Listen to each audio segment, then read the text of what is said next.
HBCU Overdrive is proudly sponsored by WeWorkForEverything.org. At WeWorkForEverything.org, this is for those who are trying to build for a dream.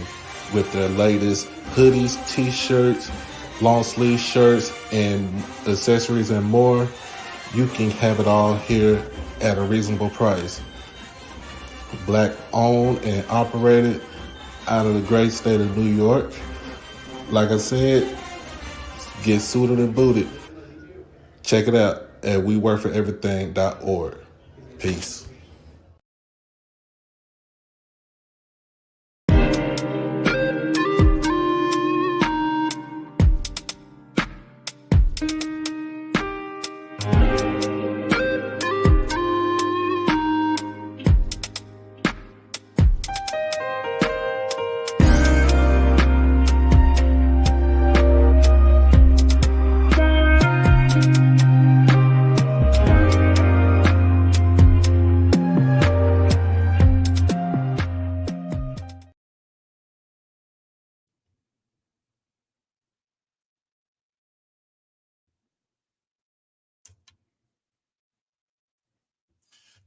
Oh man, oh man, oh man, oh man. What's going on, everybody? What's going on? What's going on? What is going on? It's your boy Doc Holiday. We are back with HBCU Saturday night. The show is brought to you by WeWorkForEverything.org. Go ahead, check out the merchandise over there.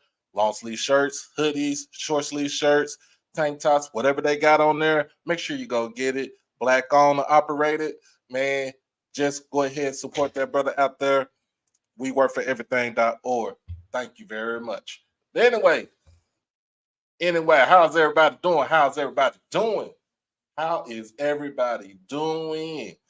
I see people is filing in from watching the game either on TV or at the game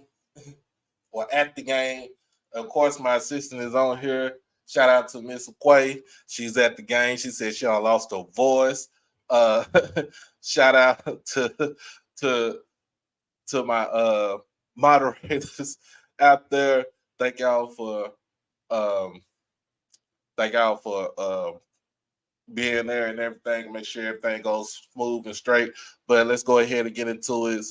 As always, make sure if you want to subscribe to the channel, all you have to do is hit the subscribe button on YouTube. Also, you can follow me on Instagram and Twitter at HBCU_Overdrive.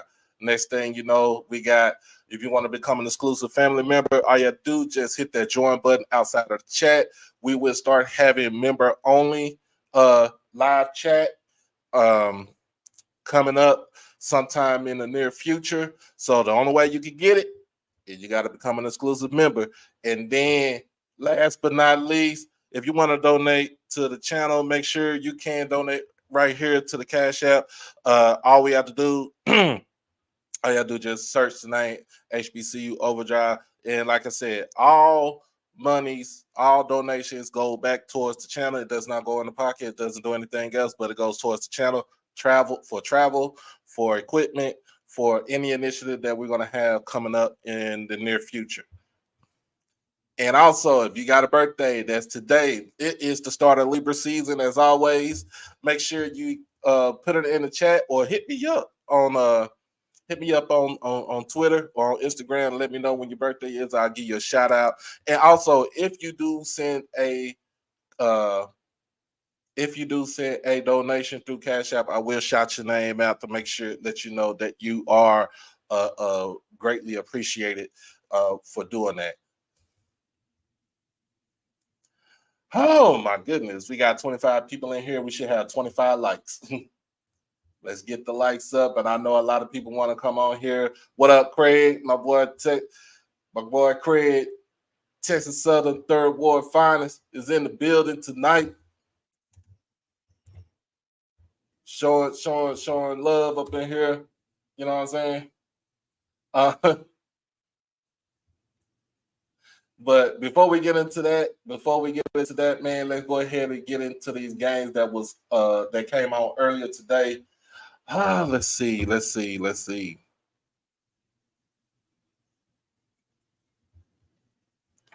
Let's see. Let's get up into here. In fact, I can do this on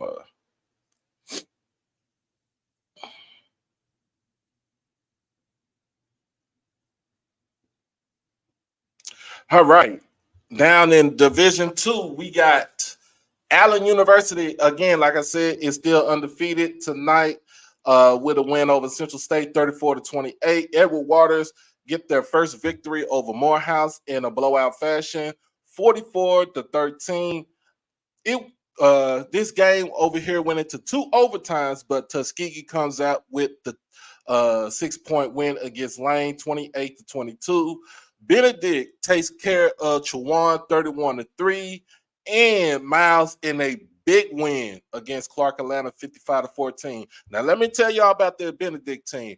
Benedict teams have only scored 10 points against Benedict College. So that lets you know Chennisberry is doing something real spectacular down there in Columbia, South Carolina. And also, Allen University, which is literally across the street from Benedict, is also revving up and running. This is in the SIAC. Also, right now, I don't know what the score is between Albany and Savannah. I got to kind of go back and look at that. But let's get into the CIAA.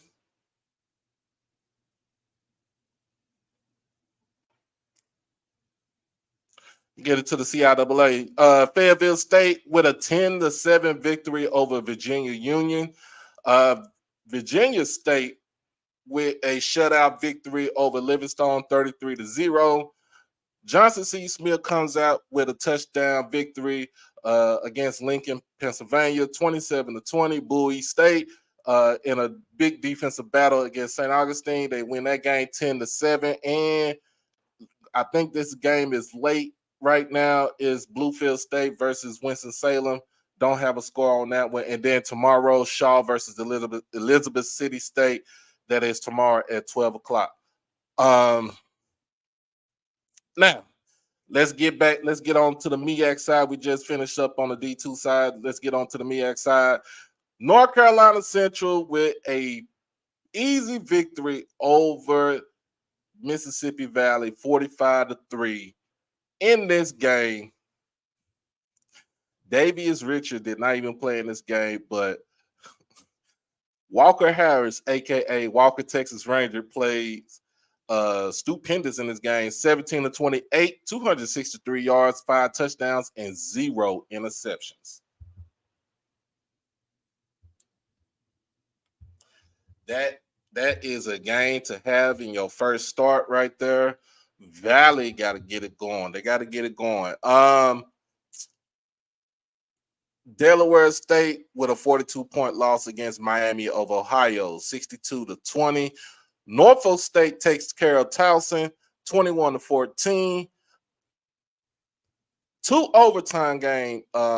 Albany comes out with the 6-point victory over Morgan State, 23-17. And to get their first win of the season, South Carolina State, big time victory over the Citadel, 31-10. Now let's get it to the SWAC, y'all. Let's get to the SWAC. Let's get it to the SWAC. Prairie View with the upset win over Alcorn, 23-20 down at the reservation. We got Grambling that took care of Texas Southern, 35-23. FAMU, even though it was a difficult game to watch at some point, it was an actual good game. Comes out with the 23-10 victory over Alabama State, and then we saw what we saw tonight. Jackson State with a 6-point victory over Bethune-Cookman, 22-16. For FAMU and Alabama State, I will say this: Demetrius Davis for Alabama State did not play in this game. The backup quarterback, Damon Stewart, came in slinging the ball around. 23 of 38, 289 yards, 1 touchdown, and 1 interception. The only thing that Bama State could not do is run the ball. They only had 14 yards rushing throughout the whole game.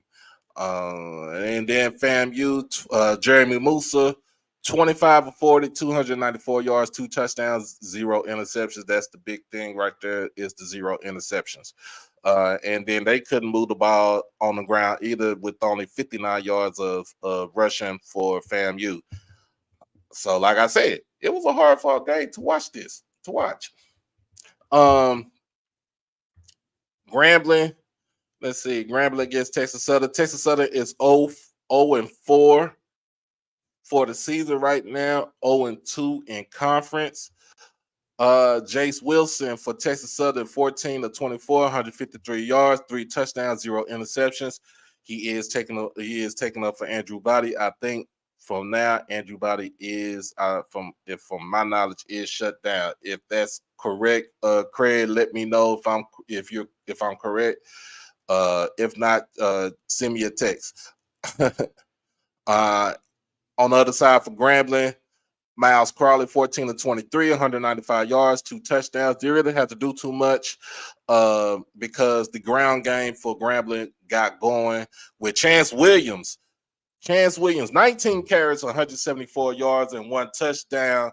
Also coming in to spell him out would be Floyd Chalk. He had 17 carries for 88 yards and 2 touchdowns.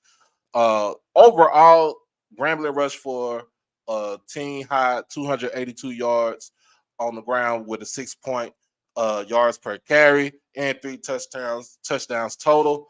So you'll probably know who I will go to as far as my offensive player of the week for next on Monday. Prairie View. Let's see what Prairie View did as far as what's going on with the QBs. Trayvon Conley was 12 of 19, 187 yards, 1 touchdown, 1 interception. Really didn't have to do too much anyway.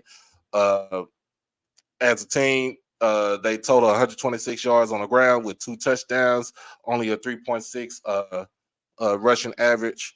And pretty much kind of got to get that up because remember, Prairie View is a primarily running team. But going up against Alcorn with that defense and that defensive line, it's pretty, that defensive line is stout. It's pretty, they were below their average as far as rushing the ball. On the other end for Alcorn, Aaron Allen was the starter in the game. He was 26 of 37, 287 yards, 2 touchdowns, 0 interceptions. And Jarvion Howard only had 41 yards on the ground with no touchdowns. So I'm gonna have to say Jarvion, just try to at least get 1,000 yards and play within the team. I would say this, that Aaron Allen is the quarterback going down forward with Alcorn. I had to say that. I had to say that. But let's get to the big elephant in the room, which is Jackson State's play on the field. We saw the game. Game was 22-16 in favor of Jackson State University against Bethune-Cookman. I will say this about Bethune-Cookman. They did come out to play. They came out and played hard against these guys. So I can't take anything away from Bethune-Cookman because they did some things where it stymied the offensive line. These guys did stunts, blitz, whatever they had to do to throw themselves out there to stop this offense, to really stop the passing offense. Now I would say I saw some things on the for Bethune-Cookman. Excuse me, y'all. Get my little fan right here. I did see some things for Bethune-Cookman where the QB for Bethune-Cookman didn't have no fear. He played like he had no fear. And I feel like they got a team that can go along and try to win some games in the SWAC. It just won't be. I know it just won't be this season. It'll probably start off next season or either after that. But kudos to our defense. We held Bethune-Cookman to 230 yards of total offense. That is good right there. I get that to our defense. 230 yards of total offense. Holding them to 58 yards rushing total. That's great. Also, like I said, I see some things on here that I saw.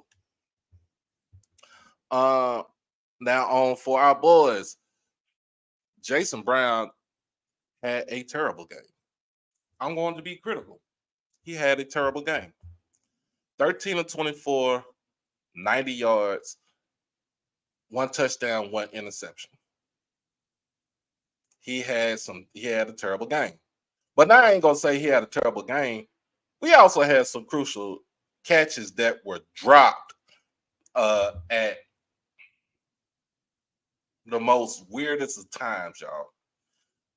The 1 touchdown that was dropped by Isaiah Spencer, man, that kind of, I was beating myself inside, in the room, and I was about to throw something at the TV. I really didn't want to. I was gonna try to throw something at the TV, but I didn't want to mess the TV up because I don't want the missus to get on my head about the TV being broke. So that was his worst game that he had. Even with the FAMU game, even though he had over 100-something yards, it was still terrible. It was still terrible, y'all.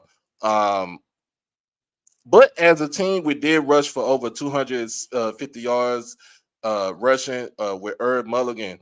Herb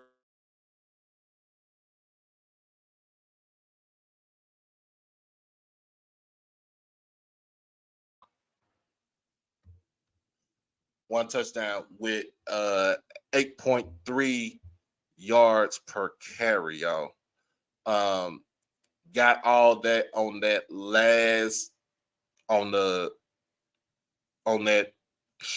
trying to figure out, the 66-yard TD run. Like I said, I did see some things that I did like. That I've seen that I like as far as the run offense.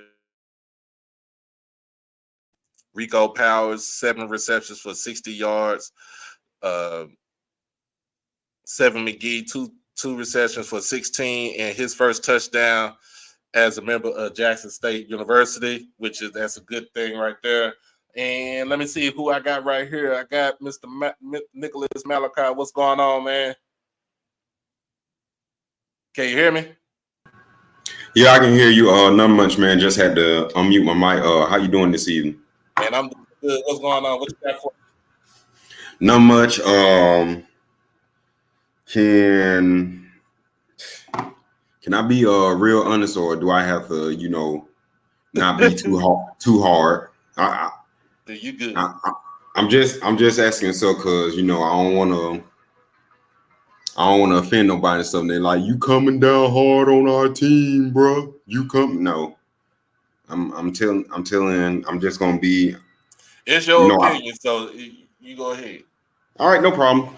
So first off, what I seen from it, this is what I'm gonna start off with. So looking at the Texas State game, I'm gonna start off with last week. Looking at the Texas State game, seeing how the offense performed.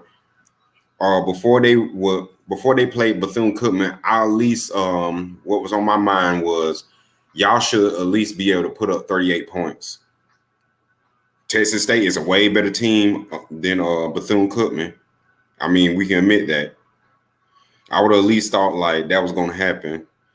So let's get to what happened in the game.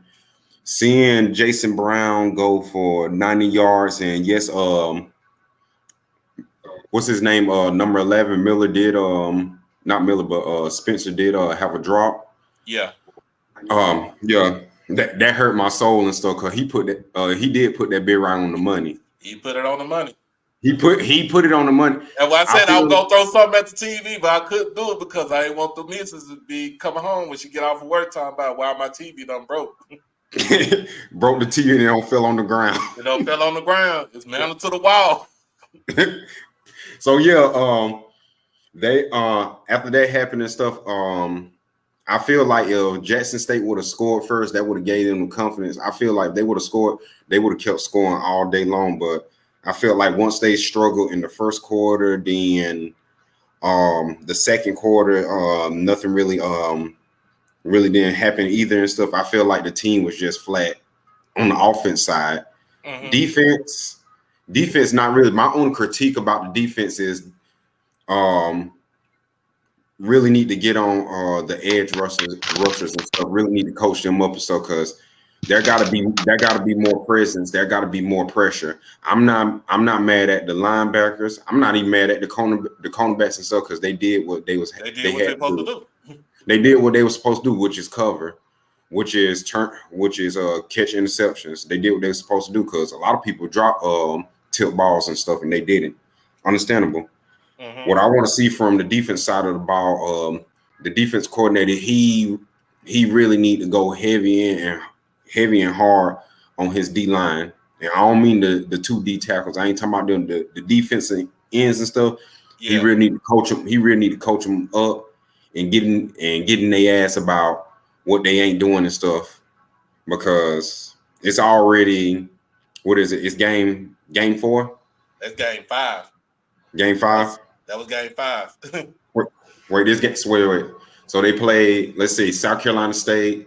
Then they played Southern. Then they played Texas. FAMU was 2, Southern was 3, Texas State was 4, and then today was 5. All right, today was 5 and stuff, and because they 3-2 on the season. Mm-hmm. But I looked at that, and from the offense side of the ball and stuff, they ran real good.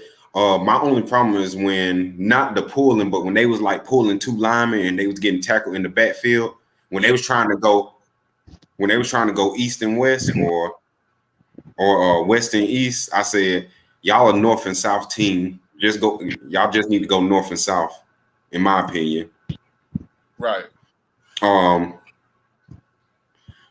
But for what I seen out of the quarterback play and stuff, people can get mad at me and stuff, but every time, not this game, but every game before, every time Zy McDonald has came in the game and stuff, he provided a spark.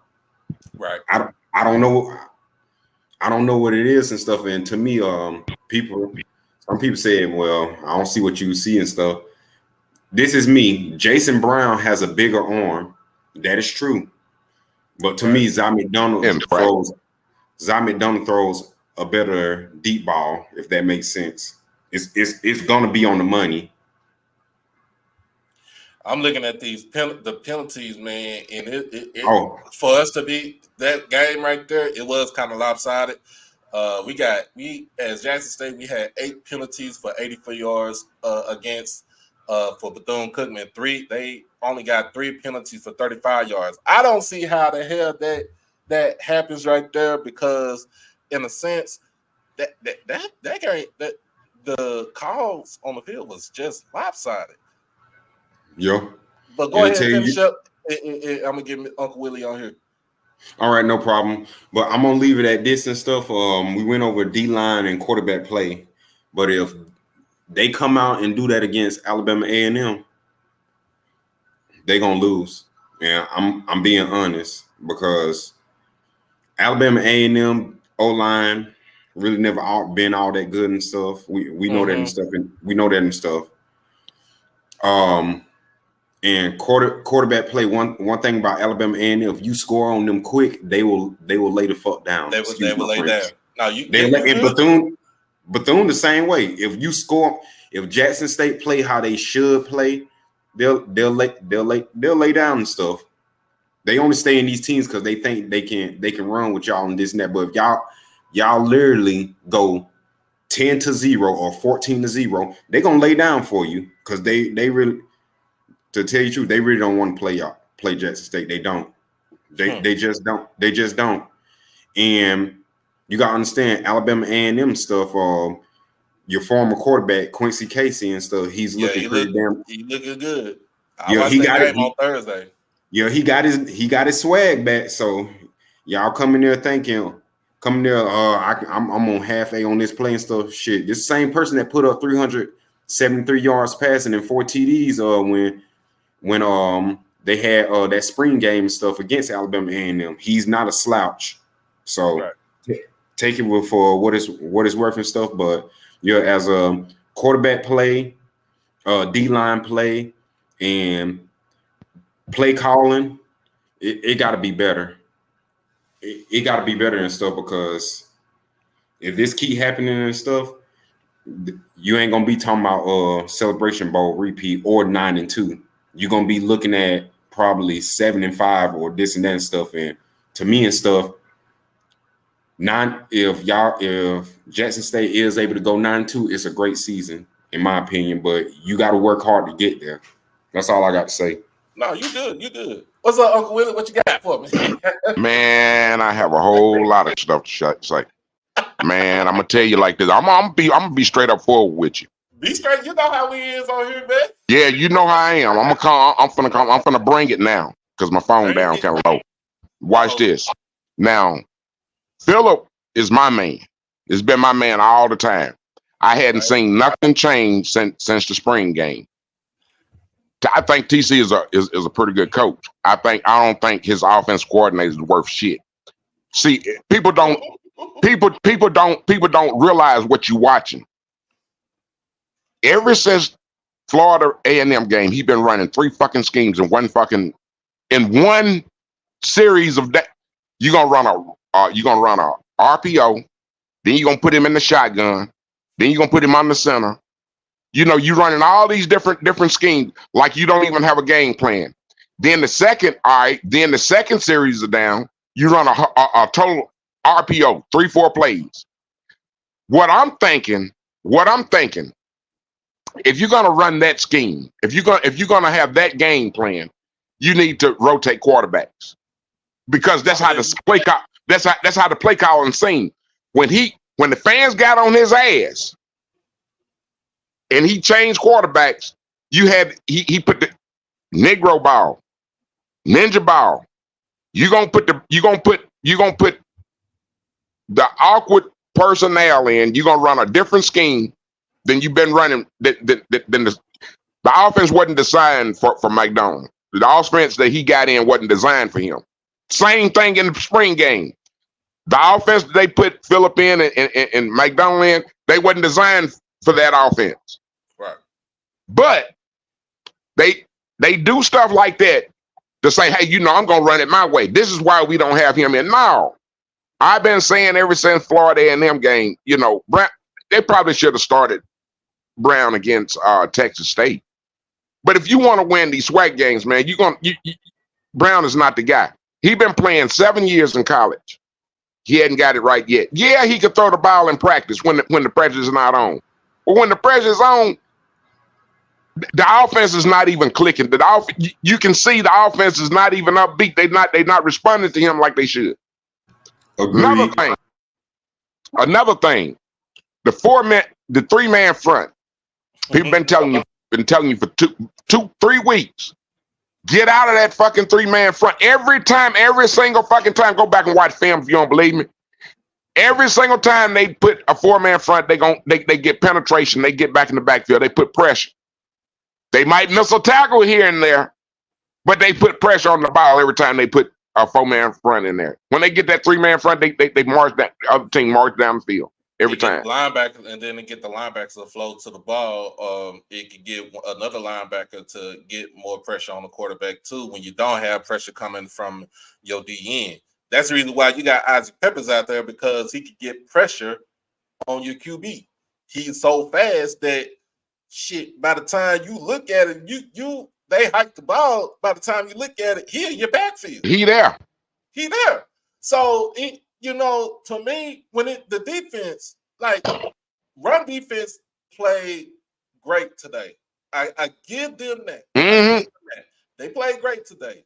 Agreed.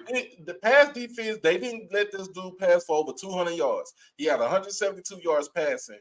The only thing about what we saw with this team right here is the fact that this guy was mobile, and you need to have somewhat of a spy against mobile QBs. Next QB we play is Alabama A&M. Now, if Connor Almeida is dumb enough to put Xavier Langford back in, and instead of Quincy Casey, it'll make it harder for us. But now you put Quincy Casey back in there, you put Quincy Casey in the lineup. It should be dog food for your defensive line, because he's not going to run. You know, he's sitting in the pocket, but he is deadly. He can read progressions. Now, I would give him that. He has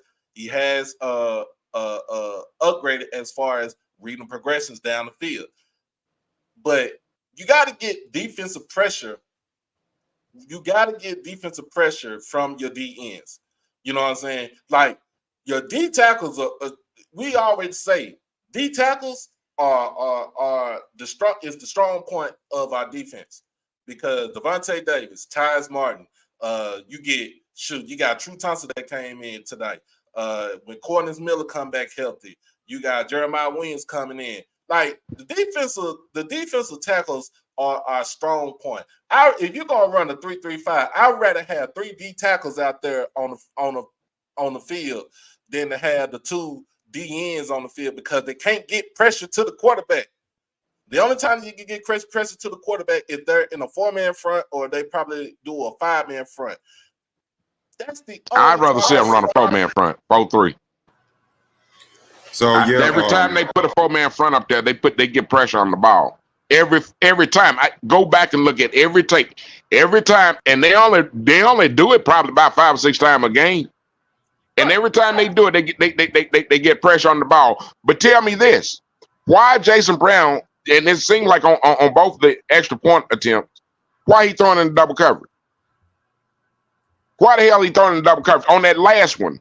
That when that running back ran that wheel route, or ran that flare out, as he was breaking for that flare out, he threw the ball in the damn double coverage. Every time. And you should not did that.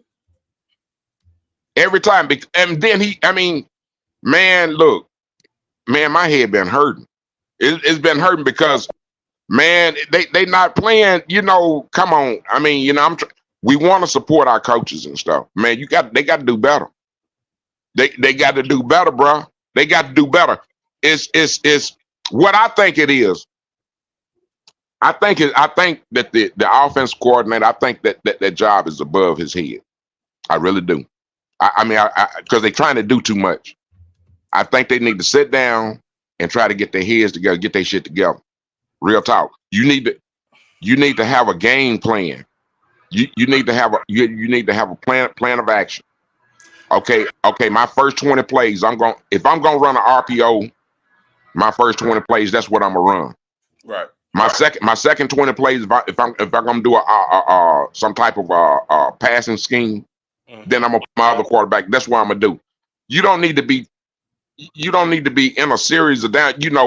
Here it is. You did an RPO. Then on the RPO, he was making the wrong reads, run the wrong run reads every time. Look at the game. I mean, I know what I'm looking at. I know the casual fan out there. They just, they just looking.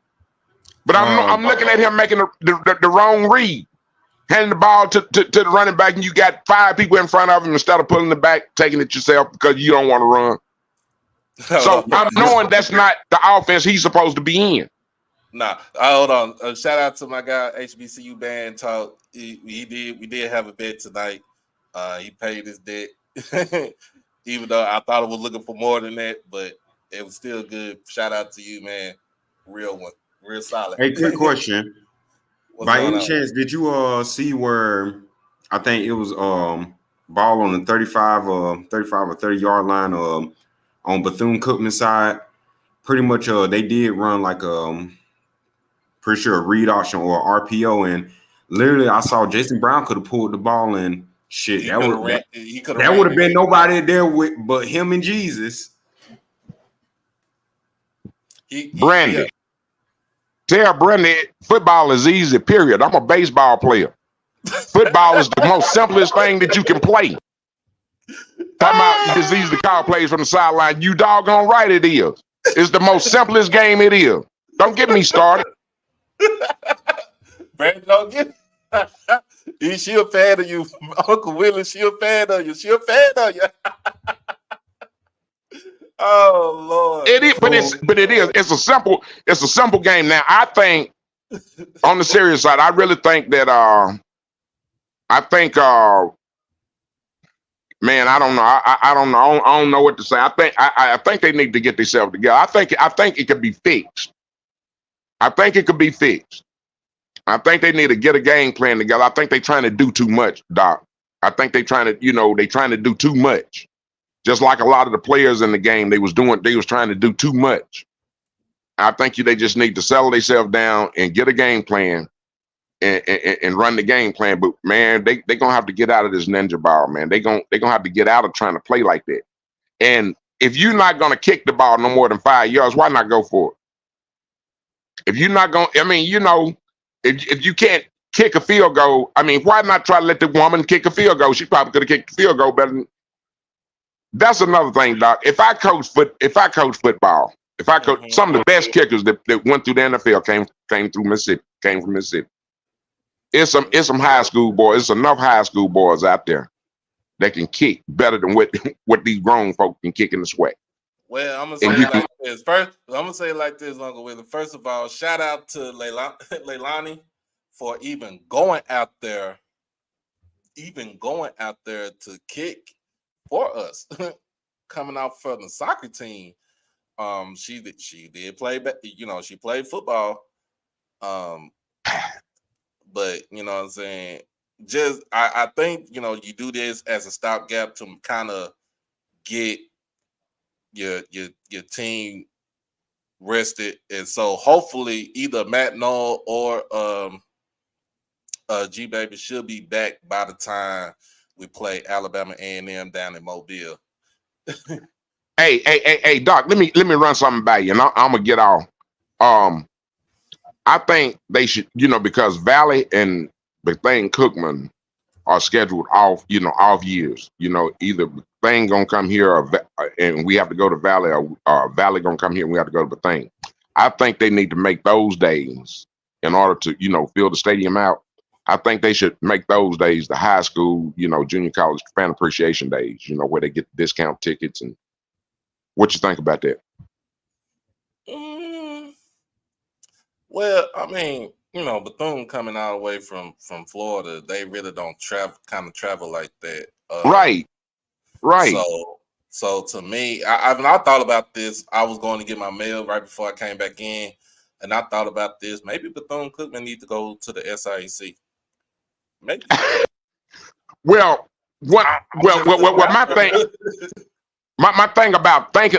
The reason I'm saying this is, in order to fill the stands up, it's only like 2 games that it's only like a game a year that we have low attendance, and it's going to either be Bethune-Cookman or Valley, unless Valley is winning. And then normally when Valley is winning, we'll play some other off the wall school. But I think in those games like that, you get more fan participation, you get more fans in the stand. Being it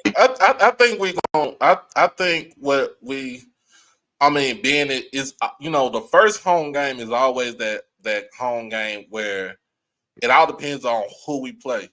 And y'all know the first home game is always our red out game.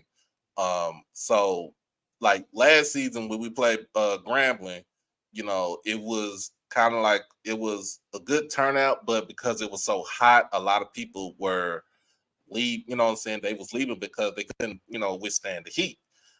This one just basically because Bethune don't travel. They didn't bring nothing. They just brought the football team and that's it. So they really don't travel like that. Now, unless it's a natural disaster like a hurricane, they're not gonna travel. It's just like that band. They don't travel. But I get what you're saying though. But the next home game, I mean, of course, the next home game will be homecoming, so we should see we should see it being packed for homecoming. But the best thing about this game right here is the fact that the bye week came at the right time. Yeah. The Did we bye get week, 30? I don't know how much. Brandon, how many you think we got up in the stadium tonight? Did we think get like 30,000 in the stadium tonight? It looked like at least 35,000. Because when she put up the picture, it was half the end zone and all home. So I know there's about 35,000 right there, pretty close to it. And then a little something. What'd she say? Says she think at least 35,000. Yeah. I mean, it's still good. Like I said, it's still, you had haters. You had haters on other. You had haters on other broadcasts. I don't know. You had haters who talking about they thought the stands was empty, but what the haters fail to realize is our the home side of the vet holds 35,000 fans. The other 30,000 is on the visitor side. And I think they just, and then how they broadcast the games. They broadcast the game. A lot of teams broadcast the games from the visitor side where you can see the home side. Yeah. But the way that they broadcast the game, they broadcast it from the home side, so you see the empty seats on the visitor side. But we still packing everybody's stadium in the SWAC and MEAC with the home side. I mean, I'm just saying. But I'm gonna hang up and listen to the rest of your show, bro. I just had to get that off my chest. I feel a little bit better. I know you had to get it off your chest, man. I know you had to do it because we just had to make sure that you got to get it out because you know how you are. Because if you don't get it out, it'll build up. It'll build up, and you'll be tripping in the chat. All right, my brother. I appreciate it. Anytime. Hey, yeah. I want to wish everybody a good evening and everybody be safe tonight. Thank you. Oh, yeah.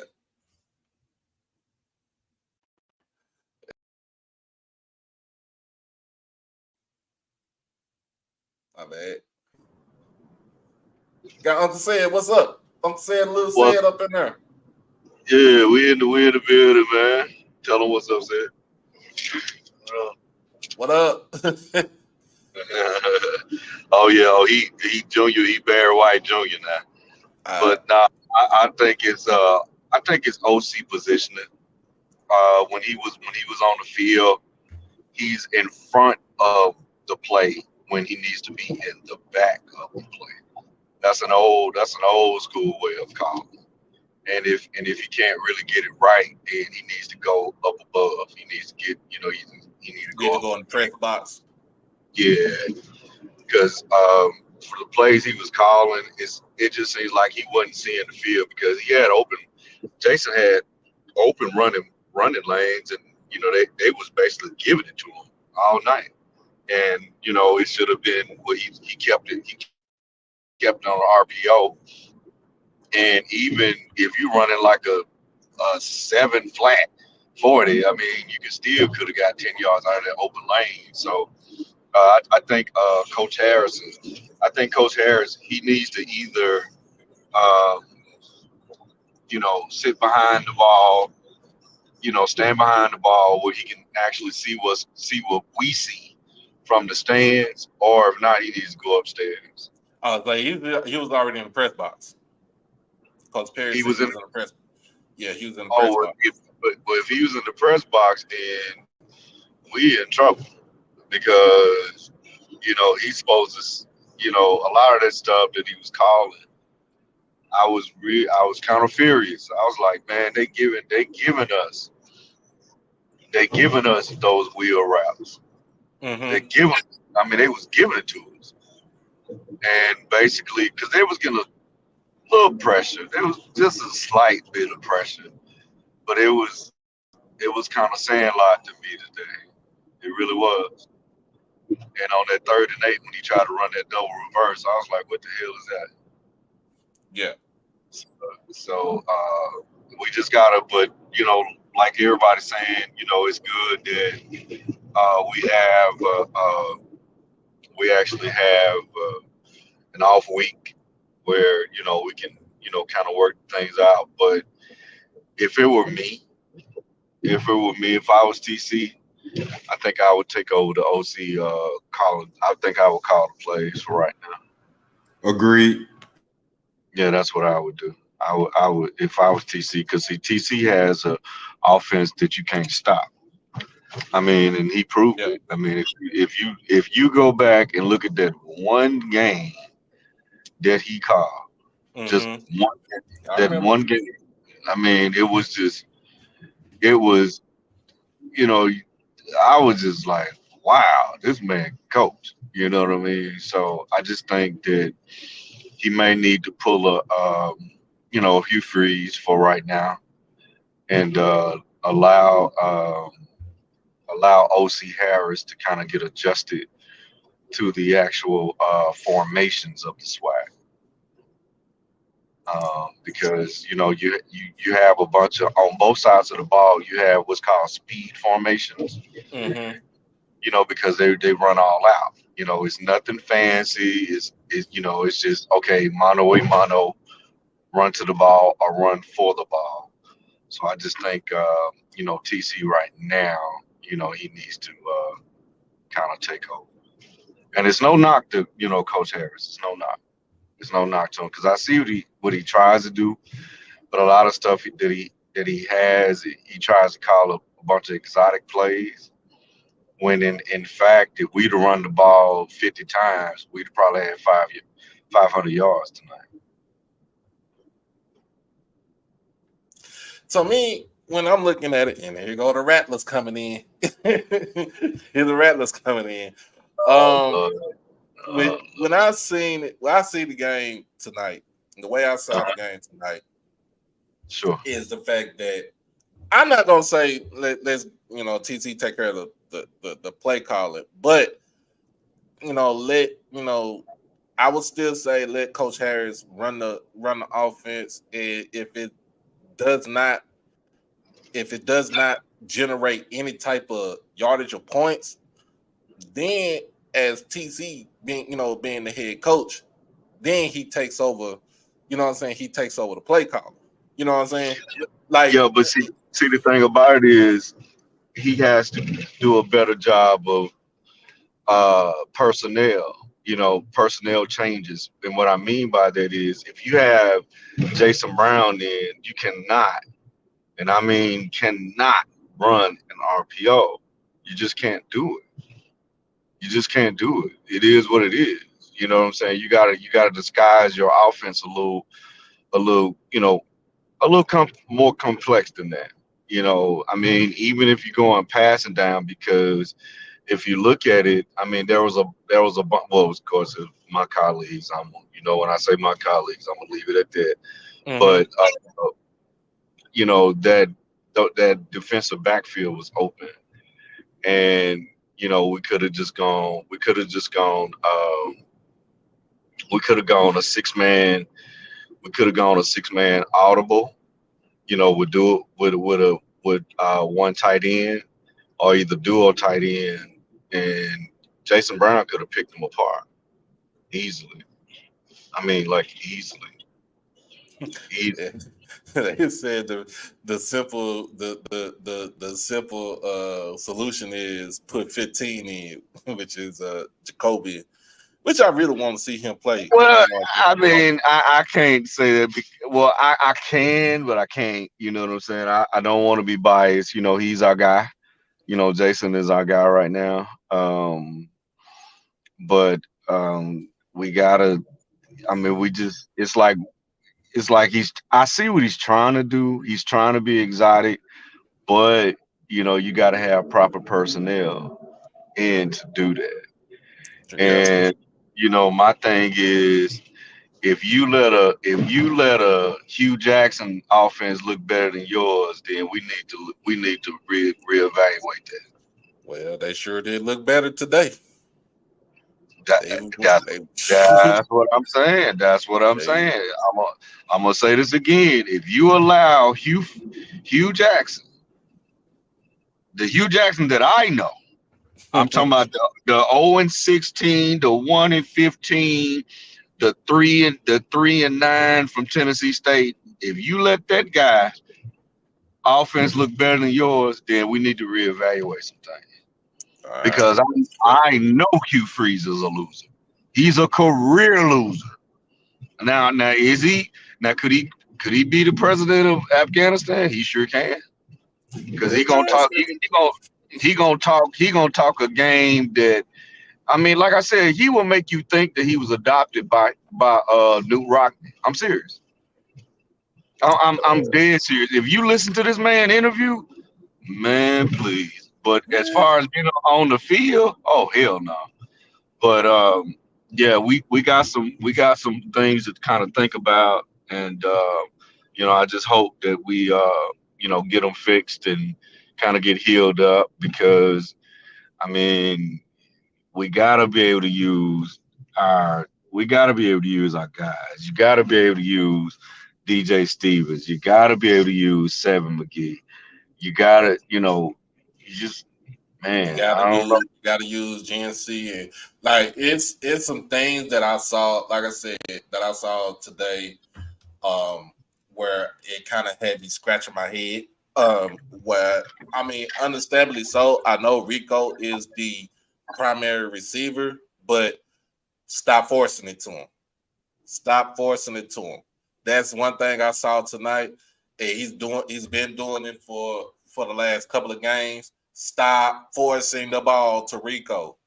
Especially when the last one the interception he threw Amari Robinson just tracked the ball down, and I mean he just played the ball. Well, a lot of that they knew he was going, but they knew he was going to that side though too. So yeah, it's a stare down. I mean, you can't do a stare down as a quarterback. You got to look off. You got to look your man off.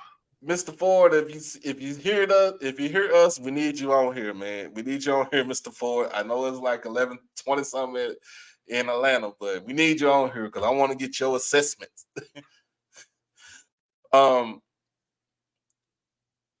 So my thing about this is that is from what I saw in this game, defense plays they played up to what they're supposed to play. They giving up only like I said, 230 yards of total offense. That's good. That is good. Limiting the quarterback to throw for only 172 yards. That is good. That's on the defense. Still got to get pressure from the DNs for the pass rush. Isaac Peppers is still playing out of his mind.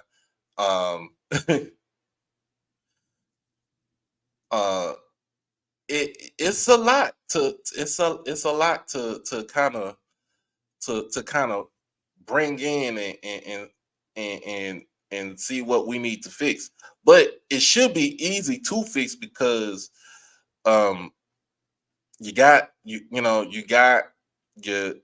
film, you got hopefully you got players that's going to be coming back that should be able to help the team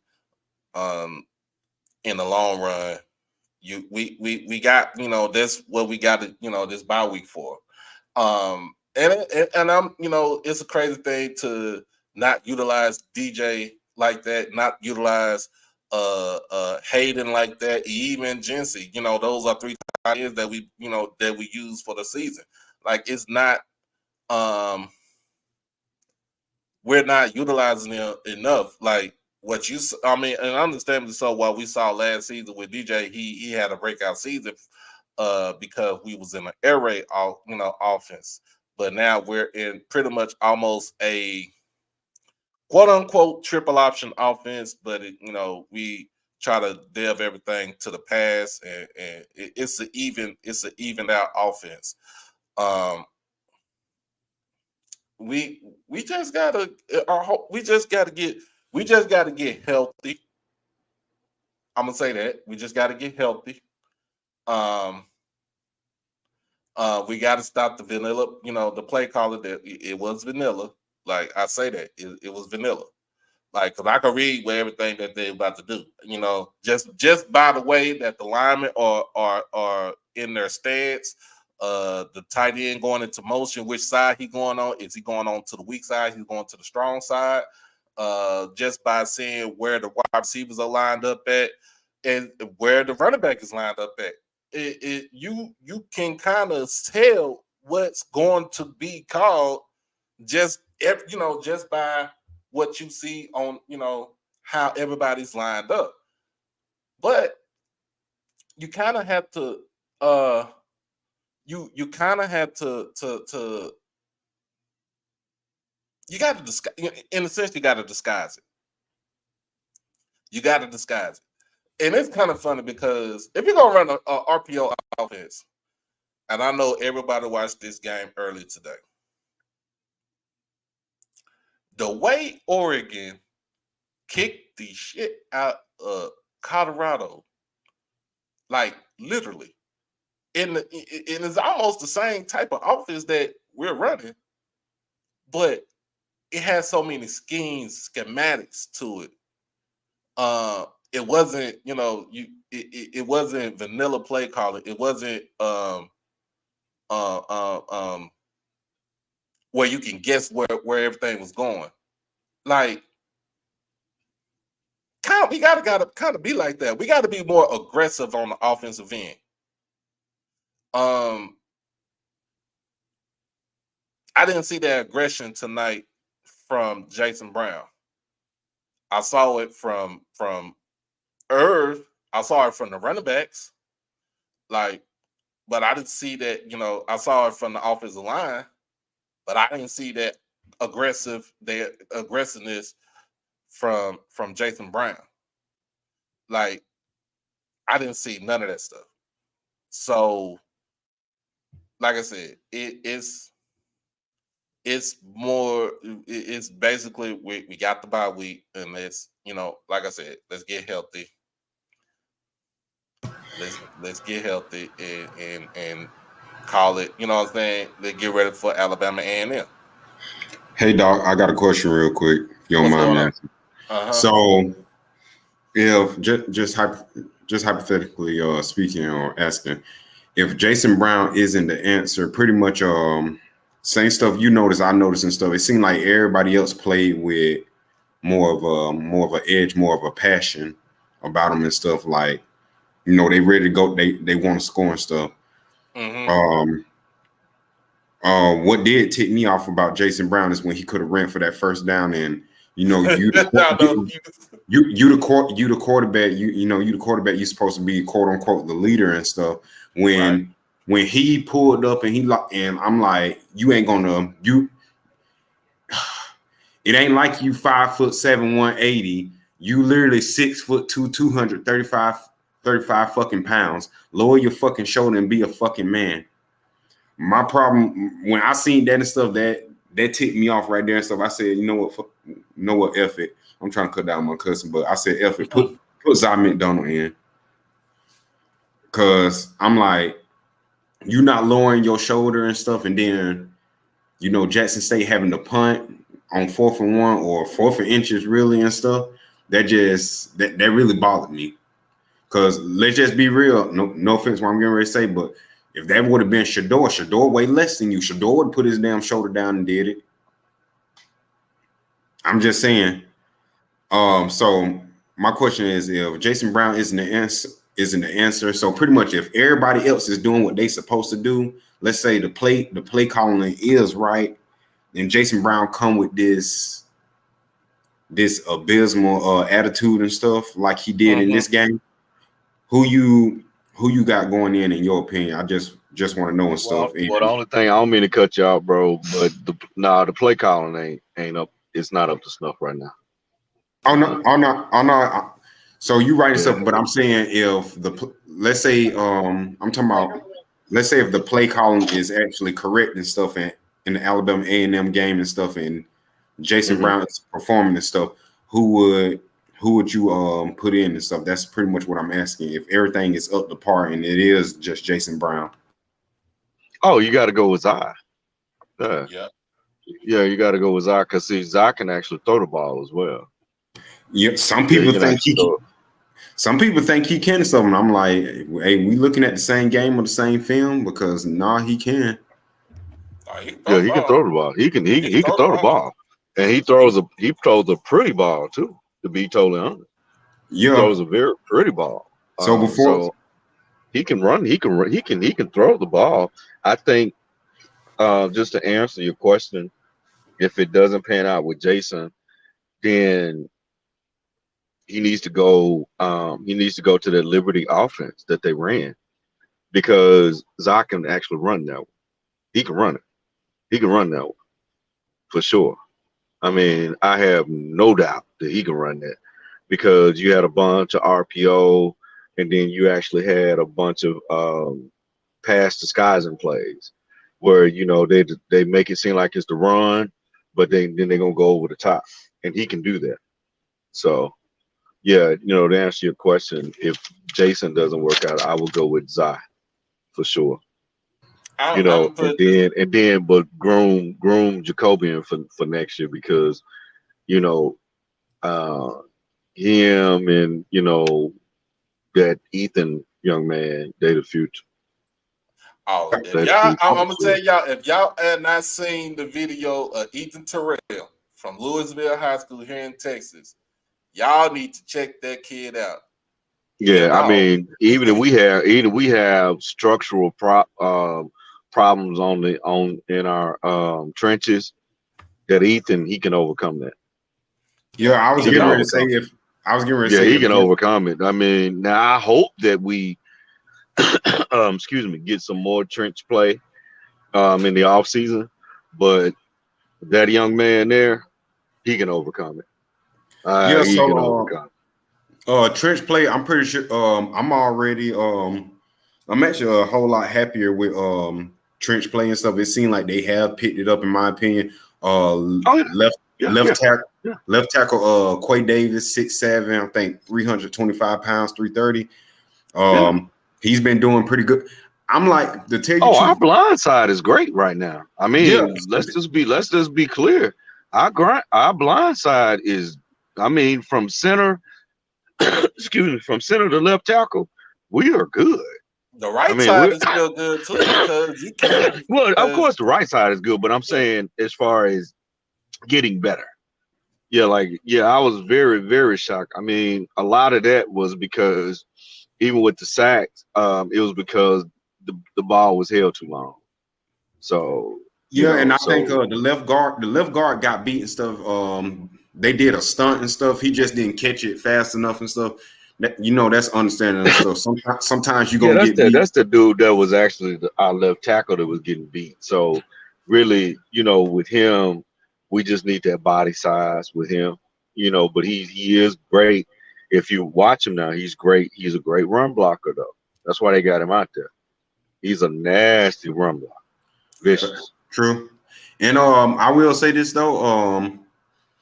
To me, I was praying that they didn't lose this game because anything happening this season and stuff. FAMU isn't, they ain't unbeatable and stuff. And I don't want Jackson State to lose another game because you lose another game. Now you just playing for pride and recruiting. That's what go through my mind. To me, not if Jackson State can finish 9-2, this is a great season.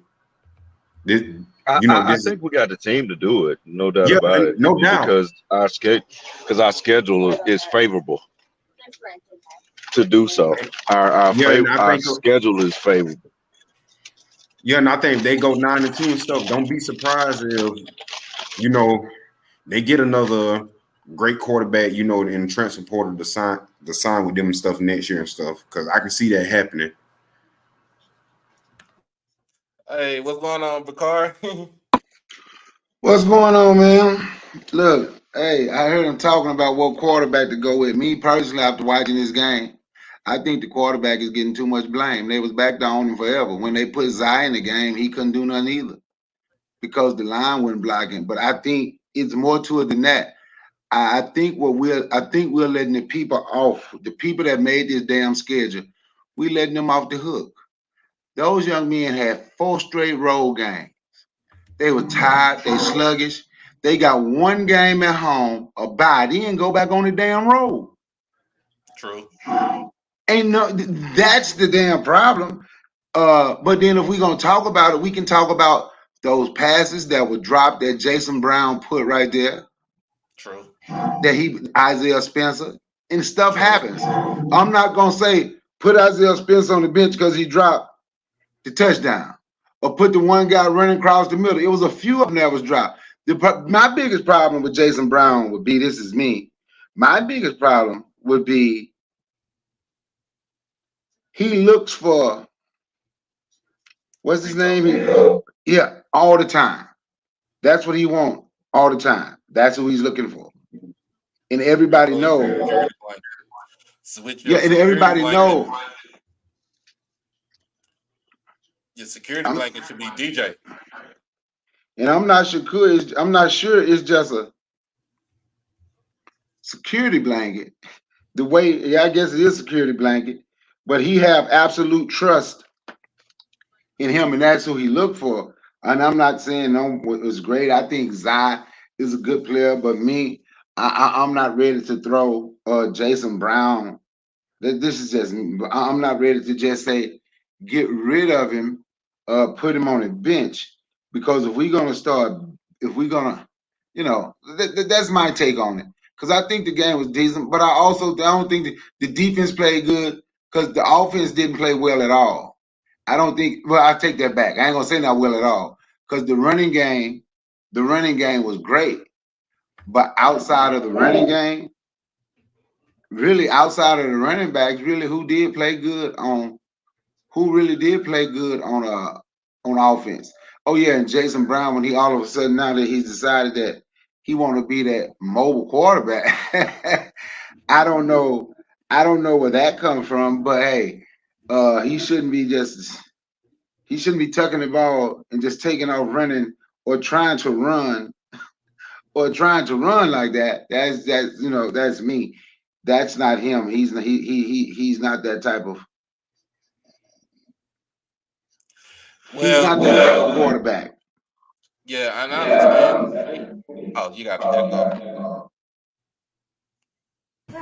Yeah, so I do understand what you're saying though. Like, he isn't that type of quarterback, and there was Isaiah Spencer. Yeah, he did. He dropped that pass and stuff.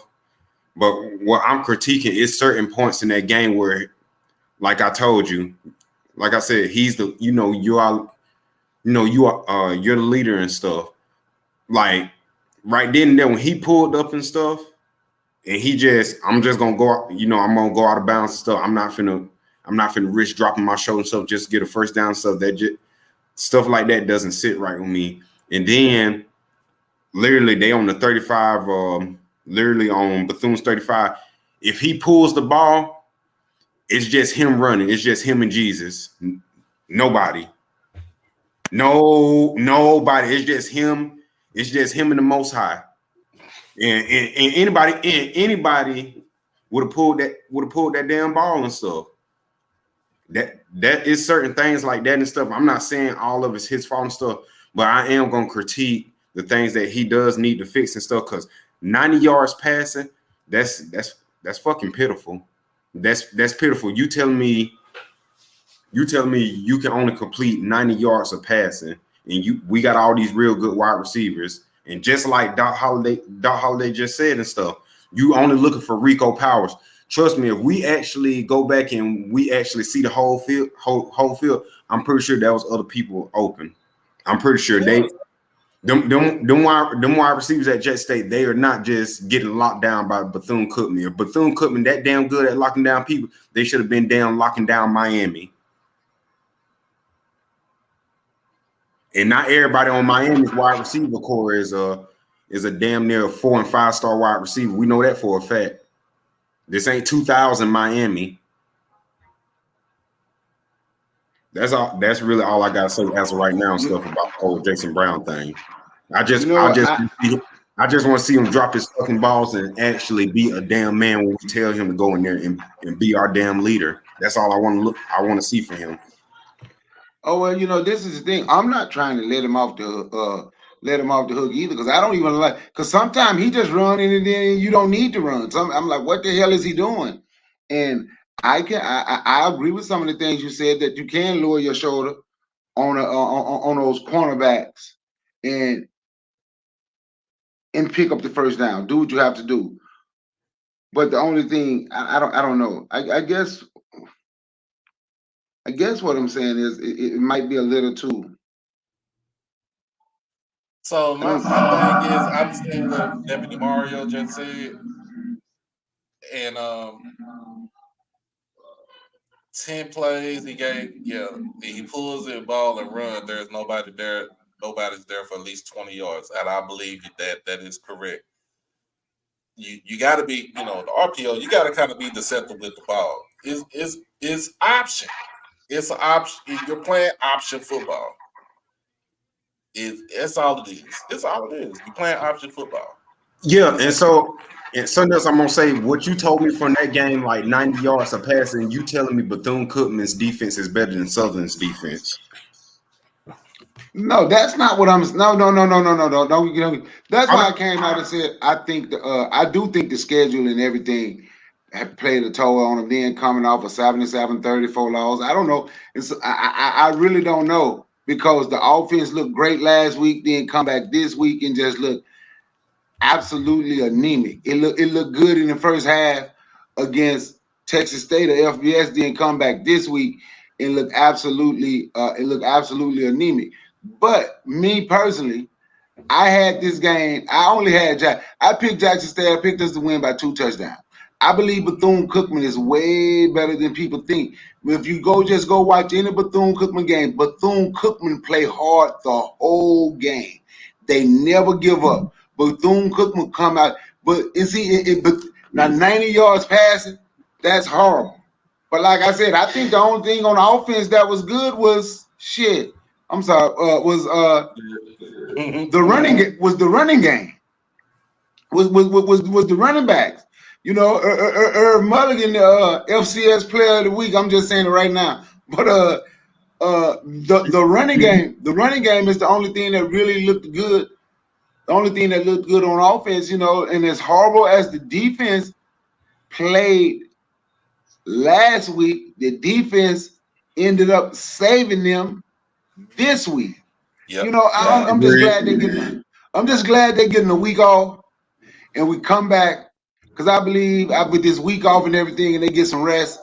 Been on that road, one game at home, then got to get back on the damn road. Fire whoever made the schedule, to tell them they can't ever make another schedule again. I'm being honest, they can't ever make another schedule. But but I think they're gonna come back the next game. I think it just took a toll on them, man. Just think about that. Just think about that. You on the road 4 straight weeks, living out the suitcase. Yeah, you finally come home and you should have some energy. And according to my son who was at the game, he did say there was some energy in the vet. But I don't know. And I'm gonna believe. I'm gonna tell you. I'm not saying don't play Zai. Don't get it twisted. I believe you can have packages. I believe you can have packages where both can play in every game. Yeah. So me, my apologies, but what I was gonna say, yeah. So me, like packages. So it's third and one. It's 3rd and 1. I'm bringing Zion, especially let's say we on day 30. Oh, I'm bringing Zion. We running QB power. We running QB power all the way and stuff, and we're pulling. We're not running just straight up and stuff, because he ain't 6'4", 235 and stuff. We pulling, and we running QB power every chance I get. Hold on, let me answer this. I'm a mute too. Okay, so let me answer this. My guy Nate, he's asked me if I'm going to the Louisville versus Copper game next week. What I think about Ethan Terrell. Now, if I got to work, I won't be able to go. But what I think about Ethan Terrell, he a dog. He is dual threat, and he fits. He fits what this offense needs. He fits the offense to the T. Strong arm, can pull the ball, can run it, athletic. I seen a play last night. They played Flower Mound, which is, of course, one of their rivals. He went off left side, spin, and threw it on a rope after the spin move. And jump ball, to be exact. It was a jump. He jump ball, a jump pass, to be exact. I seen it. I was like, I'm glad he is not changing his commitment. You talking about the quarterback, Jackson State guy, the 3-star out of Texas, correct? Mm-hmm. Yeah. Yeah. So when I looked at his film stuff, for what I can see, he reminds me. He's a combination of what's his name, of Quincy Casey, and also old dude that went to Texas State that left. PJ Hatter. PJ Hatter. Yeah, rolled into one. To me, he's way more polished. He's way more polished come out of high school than Quincy Casey was, in my opinion. That's saying a lot right there. Hey, so let me ask you, is Zai a junior, senior? Junior. He's a junior. Because they got two more good quarterbacks back there, Phil Short and Jacobian. I can't say his name right. I think Jacoby is a freshman, if I'm mistaken, freshman. Yeah, he's a redshirt freshman. Yeah, so they're gonna be deep at that. They deep at the quarterback. They deep at the quarterback position. And trust me, Phillip is a sophomore. Yeah, I know Phillip is a sophomore. That's my cousin right there. I know you're a sophomore. But I don't know, man. You know what? I'm just gonna be honest, man. My thing, I really do think Jackson State can win out this year. I really think they can win out this year. And we win out. Hopefully we get an invite to the playoffs.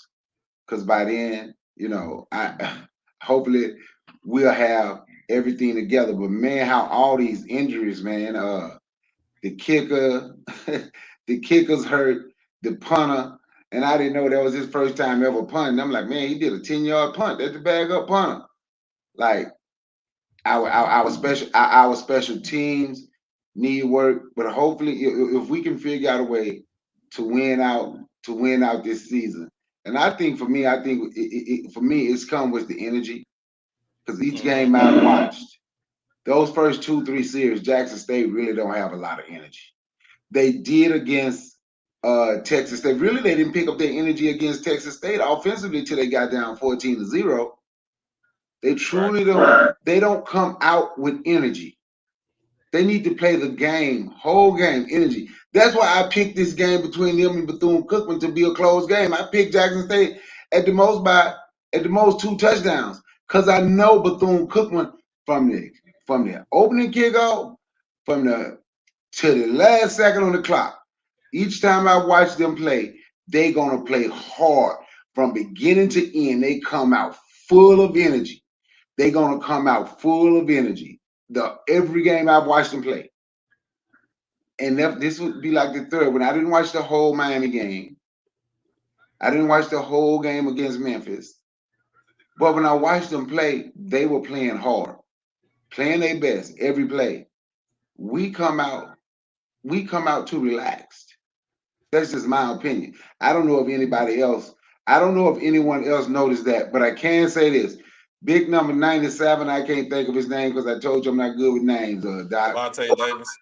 Yes, man. He showed his work tonight on that on that D line, and he also showed his leadership. It seemed like he was picking up the defense. He was the one who was out there, seemed like he was leading the way. So on the defensive side of the ball, they the one who been getting beat up all season. So we need to get them their flowers for the night, because they say the game tonight, and we 1-1 in the SWAC. So 1-1 in the SWAC. Yeah, and I said this earlier and stuff. You said energy and stuff, and it is true. They didn't come out with their energy. They Flat. seem flat. And to me and stuff, I know the reason why I'm talking like this stuff because I know they way better than that and stuff. Way better than that. You go out there, you go blow for blow with Texas State, going back and forth, and then you just flat with Bethune-Cookman. I know Bethune-Cookman plays hard. That's understandable, but they're not, like I said, they're not better than Texas State. So from what I'm seeing from Jackson State, the energy, the play calling from the OC and stuff. If they just come out and play they football, they come out with energy, they come out with they confidence. And if they play everybody with the same energy, they played South Carolina State, they played Southern, but like Southern and stuff, we'll be yelling Jackson State by 40 again. And I'm gonna say this. I'm looking down at the schedule, right? So next week, like I said, we got a bye week. After the bye week, October the 7th is against Alabama A&M in Mobile. We could probably take that game right there if everything is the way it's supposed to be. Then after that, it's homecoming against Alabama State. Now, I will say this about Alabama State: their run defense is A1. That boy Bubba Adams, he don't give up nothing coming in through the middle. That dude that's like straight up Dick Butkus type player right there. I told him that in his face, and he, you know what I'm saying, he appreciated the compliment. After that. So I was getting ready to say that's the time when they need to run East and West. It's against Alabama State. But see, the thing about it is too, Alabama State can run East and West. That's another thing. That defense can run East and West. All right. So that's going to be a defensive battle. And it's always, with Alabama State, it's always going to be a defensive battle. That's just the way that they play. Now it might be an issue because they do got a quarterback. If they're going to start Damon Stewart from now on, he is much more of a better thrower, and he has command of the pocket better than Demetrius Davis. After we play Alabama State, we're on the road to Mississippi Valley. Really ain't on the road because we're going up the street to Edinburgh. And of course, Valley ain't doing great today. I mean, this year. But we already know how they are, especially when they play us at home. That 12-man is the field, so we got to get up and get ready for that. We can't let that game right there be, a downfall where it's a setback. Because I feel like what we saw tonight was everybody is Bethune-Cookman. They ain't nobody, and I felt like we took them for granted. So we can't take Valley for granted. After we play Mississippi Valley, we got Texas Southern on the schedule. Texas Southern is not doing great. It's not good at all. If they don't have Andrew Body, they are not winning. I'm gonna tell you it just like that. They don't have Andrew Body, they ain't winning. And then last on the list is Alcorn. Alcorn is the only one. I feel like this. Alcorn is the only team that's going to give us any issue. Because that defensive line that Cedric Thomas coaches up is nasty. Very nasty. But that's mean now we about to get to the meat and potatoes of your schedule. You gotta lock in now. You can't take anything for granted. I'm speaking for everybody, but you can't take anything for granted. So what I'm gonna say it like this: you gotta be able to take every game. You got to take the rest of the season one game at a time. So you got to take it one. You got to take this one game at a time. So go in, get healthy, come back against Alabama A&M, go down there, do what we do, and then get ready for homecoming. And then if we win homecoming, we'll win homecoming because I know we're gonna win homecoming. Hey Amber, we're gonna be in the driver's seat. We should, like we said, we should end the season at 9-2. And I feel like, in a sense, FAMU about to have a hiccup on their schedule. They almost had it tonight against Bama State, but they're gonna have another hiccup on their schedule, and it's gonna be at home in Tallahassee. So we shall see we shall see what happens. We don't have Prairie View on the schedule. We don't have We don't have Grambling on the schedule. Oh yeah, we do go to Pine. I forgot we go to Pine Bluff this year too. My bad. So we got Pine Bluff too. So it's A&M, A&M State. I think Pine Bluff. I know Valley, Pine Bluff, Texas Southern, Alcorn. So we gotta you gotta take everything one game at a time. I'm gonna shut up and let the floor have it.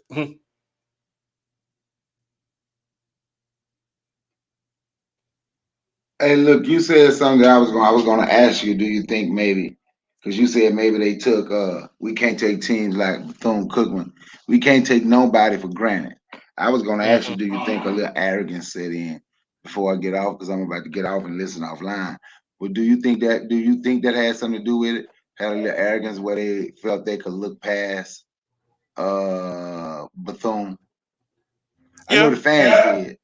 I know most of the fans did. I didn't. But what do you think about it? You think the team? You think they set in? I think it did set in a little bit. Oh, okay. That could be it too. But the biggest thing for me, I'm gonna be honest. One of the biggest things is that schedule, man. I really think the schedule took a big pay. The schedule also played away in the way they played tonight, in my opinion. Right. My opinion. The schedule did. On that, man. Thank you for letting me speak on your panel. Hey, bro, Always. it's good to be up here with you too, man. Hey, man, peace and one love, Doc. Peace. Man,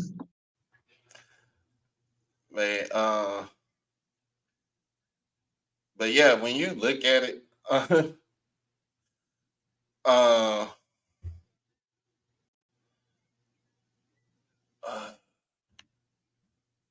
I just say you look at it, you just we can't we can't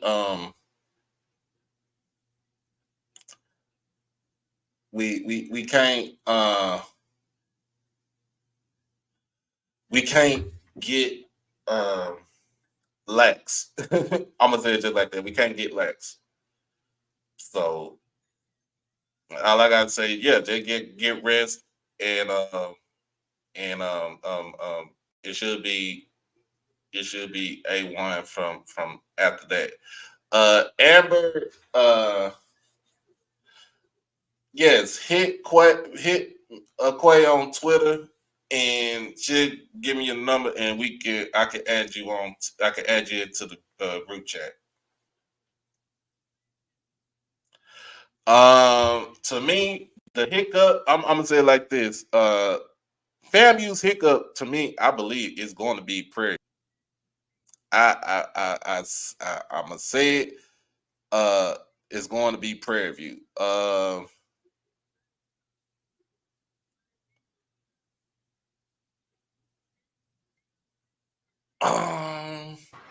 Hey Doc. Yeah. Real quick, do you know who has FAMU not played yet on their schedule? Because you said Prairie View is going to be the hiccup, but for Jackson State to get back into the Celebration Bowl conversation, they got to lose to somebody in their division. I mean, well, they just got to lose a conference game overall.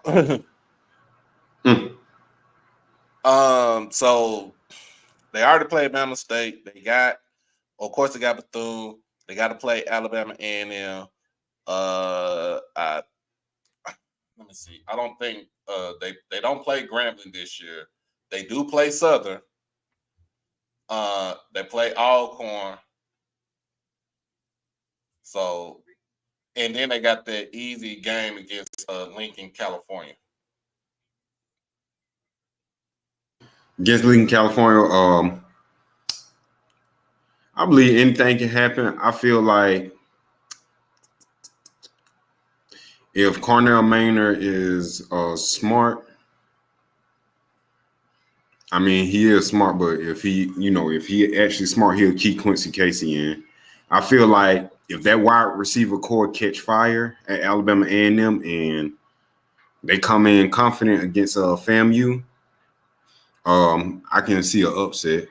I know certain people might not agree and stuff, but I mean, Alabama State stuck with them for a little bit. And I know Alabama State got a better defense and stuff, but Alabama A&M has fixed a few things on their defense from what we can see, just a little bit. I'm just saying, like, anything can happen because FAMU isn't unwinnable. They ain't unbeatable. And push come to shove and stuff, if they do make it to the SWAC championship, I pray Grambling is there. Shout out to the general for us, Dr. Cavill, man. Shout out to the general, Dr. Cavill. He said, "FAMU got to lose 2 games in conference." So they got to lose 2 games in conference, and then basically, that's how we get back into. That's how you get back into the picture. But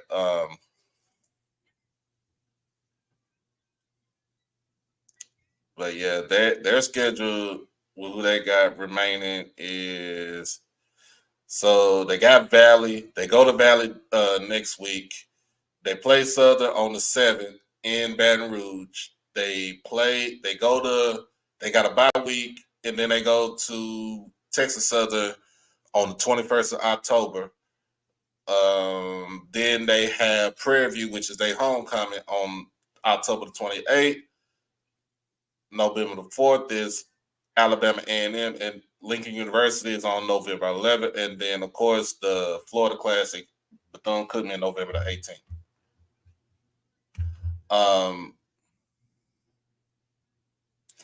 So that's what I see. I mean,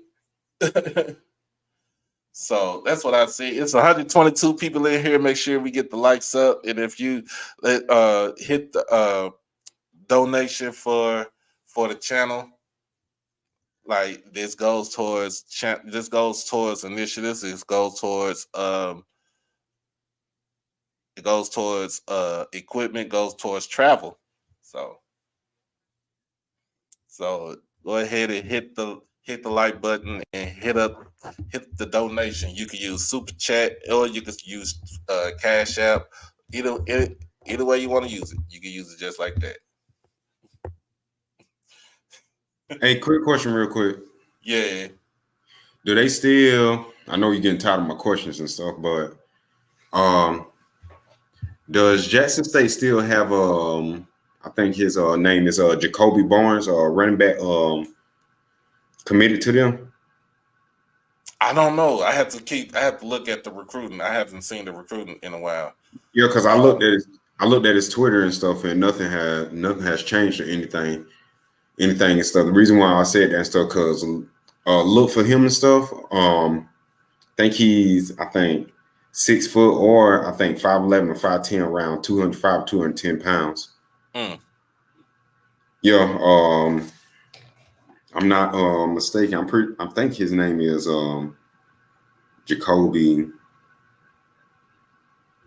Barnes. Jacory Barnes. Yeah. On that one. But I'm about to go ahead and shut this down right here. Ain't gonna be on. No problem, man. But I appreciate you coming up here, man. No problem. Thanks for having me on. Anytime, man. All right, see you. Yeah, man. Look, we just gotta get everything. Man, I appreciate everybody for coming up in here. It's 122 people, man. Like I said, make sure we get them likes up, baby. Get them likes up, baby. But anyway, man, good game tonight. It was an ugly win, 22-16. Jackson State with the victory over Bethune-Cookman. It's good that we're going to be on, like I said, we're on our bye week this week coming up, and it's going to be. We gotta be locked in for the rest of the SWAC schedule, and hope and pray somebody beat the brakes off of FAMU, because